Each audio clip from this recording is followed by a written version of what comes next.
Hello students, नमस्कार। English on tip channel में आप सभी का बहुत बहुत बहुत स्वागत है। स्टूडेंट्स, आपको हम बताना चाहेंगे कि जो हमने पिछले लेक्चर में आपको बताया था उसी के क्रम में हम कुछ एग्जाम्पल्स को और आपके सामने प्रेजेंट करना चाहते हैं, जिससे आपका कंसेप्ट और क्लियर हो सके। स्टूडेंट्स, पिछले चैनल में हमने आपको जो बताया था कि सब्जेक्ट और वर्ब का जो एग्रीमेंट होता है तो वो किस तरीके से होता है। अगर सब्जेक्ट सिंगुलर तो वर्ब भी सिंगुलर, अगर सब्जेक्ट प्लूरल तो वर्ब भी प्लूरल। उसी के कुछ एग्जाम्पल्स आपके सामने हमने यहां पर लिखे हुए हैं, वो हम आपको बताना चाहते हैं। आप देखें कि फर्स्ट एग्जाम्पल है he is a kind person. इसमें ही सिंगुलर है और इसके साथ ये जो इज है जो कि एक प्राइमरी ऑक्सिलरी वर्ब है, वो भी आप देखें कि वो सिंगुलर है। इसी तरीके से राम हैज अ पेन, इस सेंटेंस में हैज का जो सेंस निकल रहा है वो पास के सेंस में है और राम सिंगुलर सब्जेक्ट है, इसलिए उसके साथ हैज का यूज हुआ है। थर्ड सेंटेंस में भी आप देखें कि ये शी सिंगुलर है और उसके साथ हमने रीड्स लगाया है। पिछले लेक्चर में हमने क्लियर किया था कि first form of verb are always in plural और उसे सिंगुलर बनाने के लिए उसमें एस ई एस या आई ई एस ऐड किया जाता है। तो रीड इसका फर्स्ट फॉर्म जो है वो प्लूरल है, लेकिन चूंकि शी सिंगुलर है इसलिए इसमें एस को ऐड करके और इस वर्ब को सिंगुलर बनाया गया है। फोर्थ सेंटेंस में वी आर प्लेइंग क्रिकेट, यहां पर वी प्लूरल है इसलिए आर प्लूरल यूज किया गया है। फिफ्थ में she does not go to temple, इस सेंटेंस में शी फिर सिंगुलर हो गया। सिंगुलर होने के नाते डू में ईएस को ऐड करके डज किया गया है और इसे सिंगुलर बनाया गया, फिर इस सिंगुलर सब्जेक्ट के साथ डज का प्रयोग किया गया है। अगले सेंटेंस में आप देखें they had gone to market, इस सेंटेंस में दे प्लूरल है लेकिन हैड हैज और हैव का पास्ट रूप है और वो सभी सब्जेक्ट के साथ चाहे सिंगुलर हो चाहे प्लूरल हो सभी सब्जेक्ट के साथ हैड का ही यूज होता है, इसलिए यहां कोई फर्क नहीं पड़ता, चाहे सिंगुलर लगाएं चाहे प्लूरल करें हैड ही लगेगा। लेकिन अगर हम प्रेजेंट में रहते तो हम यहां पर हैव का यूज करते। अगले सेंटेंस में हमने दो सेंटेंस में लगातार हु का यूज किया है, आपको यह बताने के लिए कि हु का मतलब तो होता है कौन। ये प्रश्नवाचक क्वेश्चन मार्क वाले ये सेंटेंस है और हु का सेंस है कौन। तो पहले में चूंकि यहां पर किंग दशरथ ये सिंगुलर है इसलिए इस सिंगुलर सब्जेक्ट के कारण ये इस हु के साथ यहां वॉज का प्रयोग हुआ है। और दूसरे सेंटेंस में द थीव्स चूंकि कई हैं ये प्लूरल है इसलिए इसमें हमने प्लूरल सब्जेक्ट का प्लूरल वर्ब का यूज किया है और यहां यही हु प्लूरल की तरह वर्क कर रहा है। यानी हु सिंगुलर की तरह भी वर्क कर सकता है और हु प्लूरल की तरह भी वर्क कर सकता है। आपने देखा ये दोनों एग्जाम्पल हमने दिया, वो डिपेंड करता है आगे किस तरह का सब्जेक्ट आपके पास है। अगर आपका आगे का जो है सब्जेक्ट वो आपका सिंगुलर है तो यहां सिंगुलर वर्ब होगा, अगर यहां प्लूरल है तो यहां प्लूरल वर्ब होगा। इसके नीचे देखें हमने ये नाइन्थ सेंटेंस था तो हमने आई को इस तरीके से लिख दिया क्योंकि दोनों आपस में थोड़ा मिलते जुलते हैं और आपको समझने में दिक्कत न हो इसलिए हमने इस तरह से लिख दिया है। आई वॉज अ स्टूडेंट, हमने आपको बताया था कि आई क्या है, आई बड़ा ही क्या कहते हैं एक्सेप्शन टाइप में हमने आपको समझा दिया था कि आई कभी सिंगुलर रहेगा कभी प्लूरल रहेगा। तो यहां आई का जो बिहेवियर है दैट इज लाइक सिंगुलर, यहां आई के साथ वॉज का प्रयोग हुआ है और यहां आई के साथ एम का प्रयोग, एम किसी और के साथ नहीं लगता, सिर्फ और सिर्फ पूरे इंग्लिश ग्रामर में केवल और केवल आई के साथ ही प्रयोग होता है। तो इस चीज को हमने आपको ब्रीफ में बताया था। एक चीज और बताना चाहेंगे कि हमने जब कल आपको बताया था प्राइमरी में, तो एक जब हमने बी का यूज पढ़ाया था तो उसमें हमने ये चीजें छोड़ दी थी, ताकि चूंकि हमको आगे और इसको विस्तार में बताना था इसलिए छोड़ा हुआ है। बी, बीन और बीइंग, ये हम आपको जब पैसिव बताएंगे और परफेक्ट कॉन्टिन्यूअस सेंटेंस बताएंगे तो वहां पर हम आपको ये चीजें क्लियर करेंगे, यहां हम इसको यूज नहीं कर रहे हैं। चलिए, अब अगर आपको ये चीजें आपको अपने मेमोरी में रखनी है, आपको नोट नहीं करना है और आप चाहते हैं कि शॉर्ट में आपका काम चल जाए, तो एक खींच दीजिए और अपने पास रखिए। हालांकि जब आप बैठिए देखने के लिए तो you should have a notebook and pen, और सारी चीजों को आपको खटाखट नोट करना चाहिए। अगर कोई कंफ्यूजन है, if you have any confusion, तो आप उसे अपने जो नीचे कमेंट बॉक्स है ना, जब आप लाइक करते हैं, सब्सक्राइब करते हैं और बेल आइकन को दबाते हैं, तो उस समय आप अपने कमेंट को भी उसमें डाल दीजिए, तो उसको हम देखेंगे कि क्या है। अगर कोई चीज क्लियर नहीं है तो उसको हम क्लियर करेंगे। चलिए, इसको हम रफ करते हैं।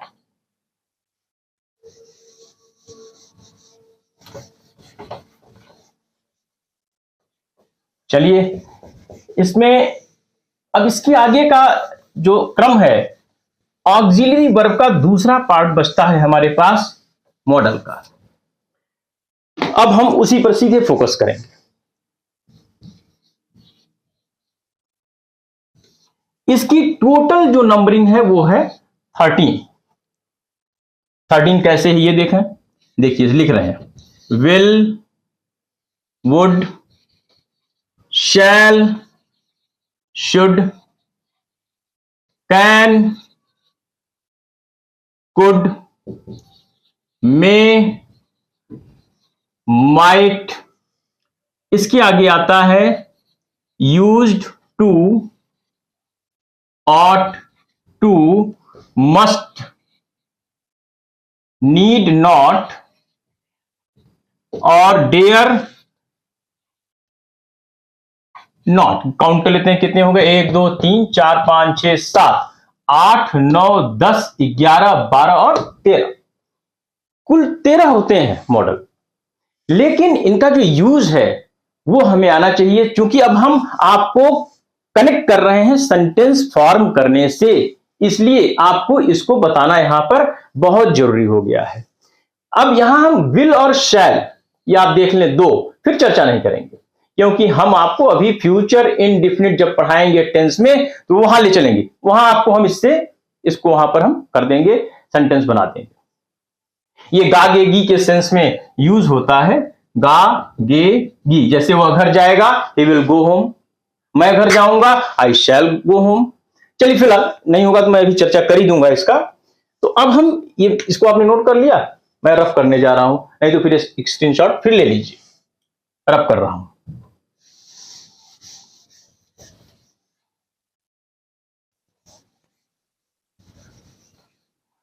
चलिए, मैं इसको विल शैल से ले ही लेता हूं।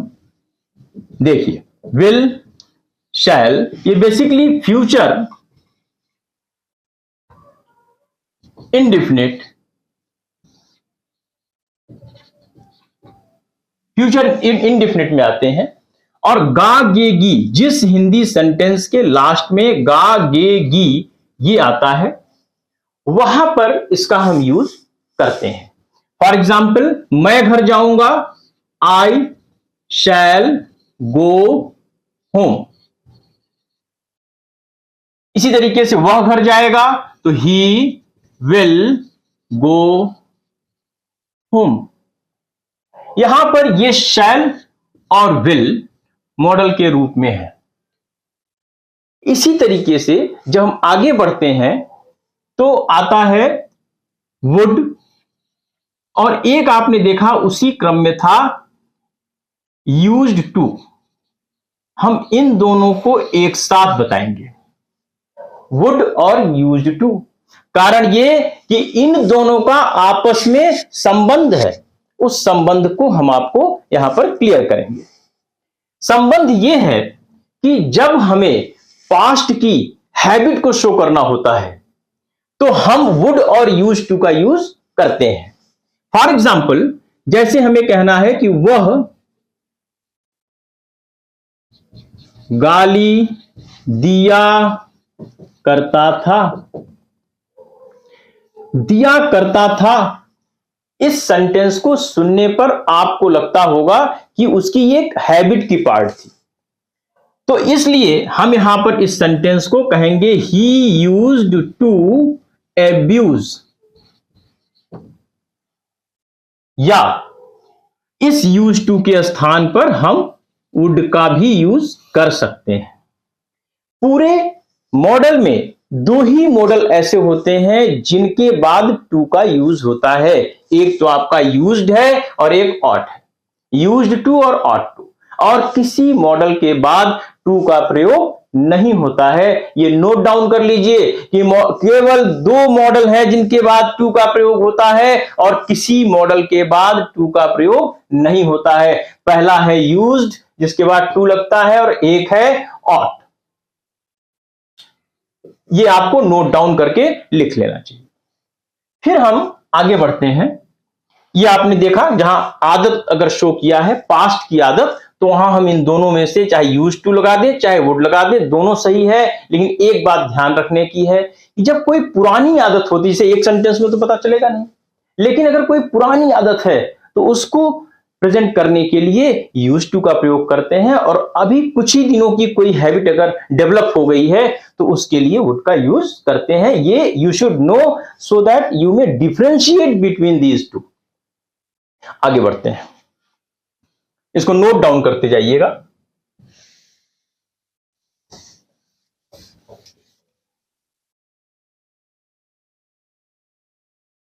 अब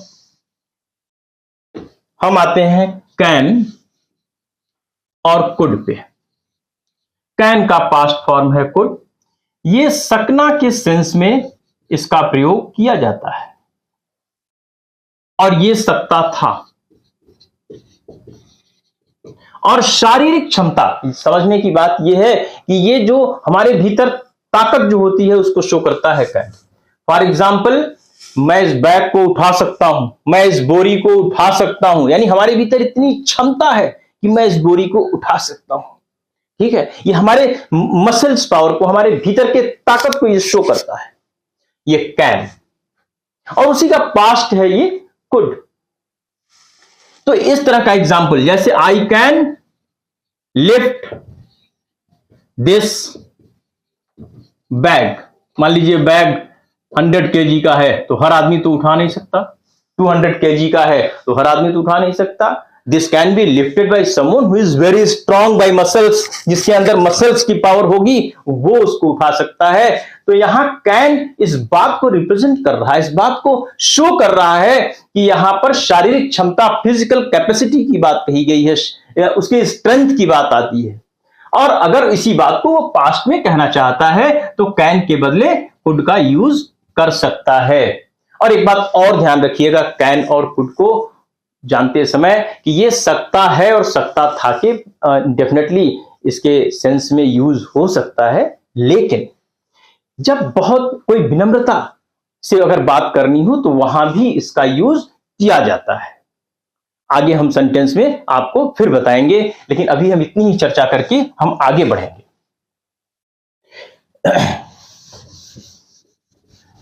आगे हम चलते हैं मे और माइट की तरफ। मे, माइट। अब यहां भी इसका अर्थ है सकना, ध्यान दीजिएगा।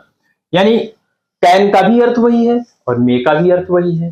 अंतर क्या है दोनों में कि कैन से शारीरिक क्षमता व्यक्त होती है और मे से अनुमति देने, अनुमति लेने और संभावना जैसी चीजें यहां से व्यक्त होती हैं।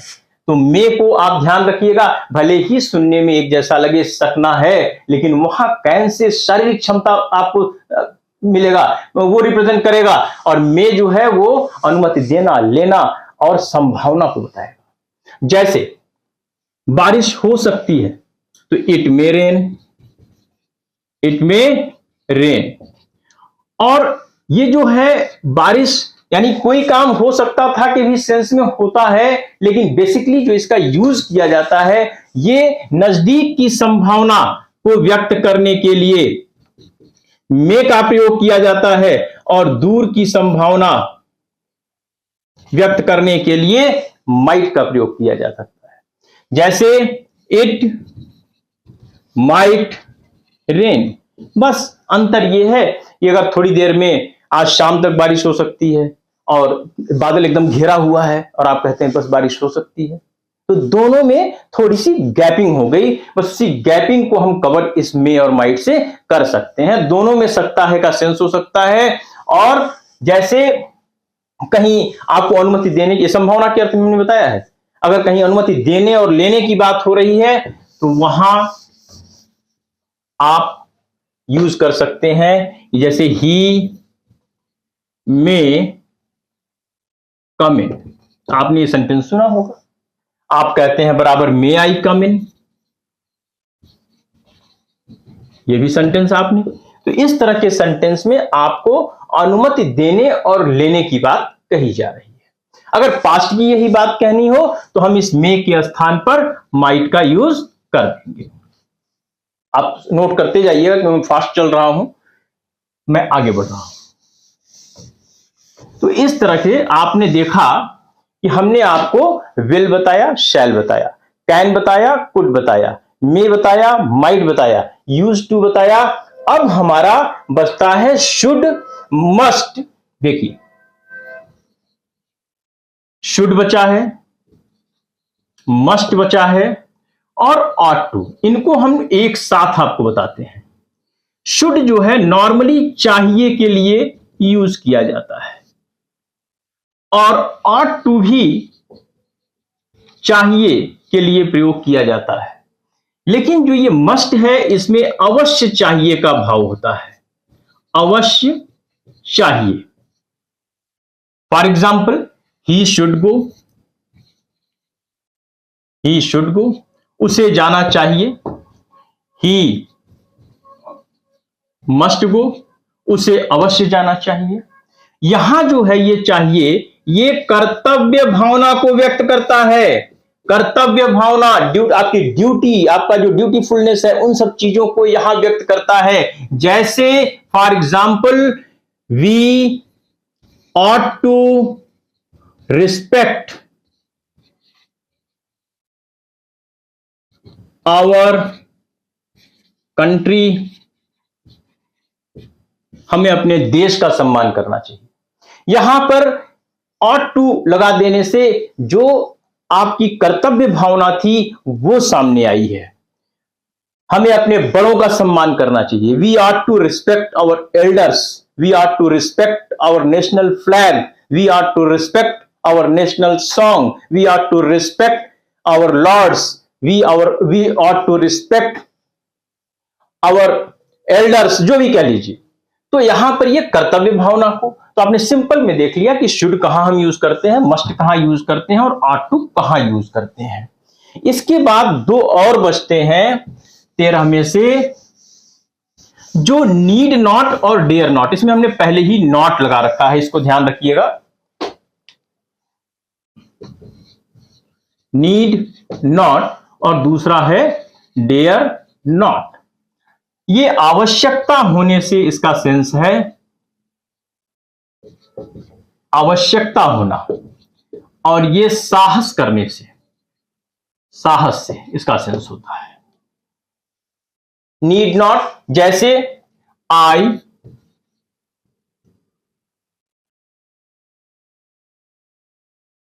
नीड नॉट गो देयर, मुझे वहां जाने की आवश्यकता नहीं है।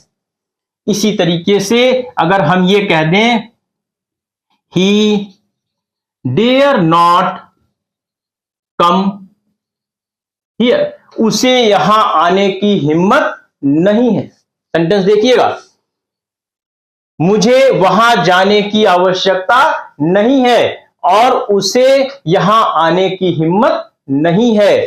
तो जब ये केवल नीड का प्रयोग, यहां नॉट लगना जरूरी है, नॉट अगर हम हटा लेंगे तो ये मॉडल की तरह काम नहीं करेगा, और यहां से भी नॉट हटा लेंगे तो मॉडल की तरह काम नहीं करेगा। तो मॉडल की तरह काम करने के लिए इसमें नॉट का लगना जरूरी है, लेकिन क्वेश्चन वाले सेंटेंस में ये नॉट हट सकता है। जैसे नीड आई गो देयर, इसका मतलब देख लीजिएगा, क्या मुझे वहां जाने की आवश्यकता है।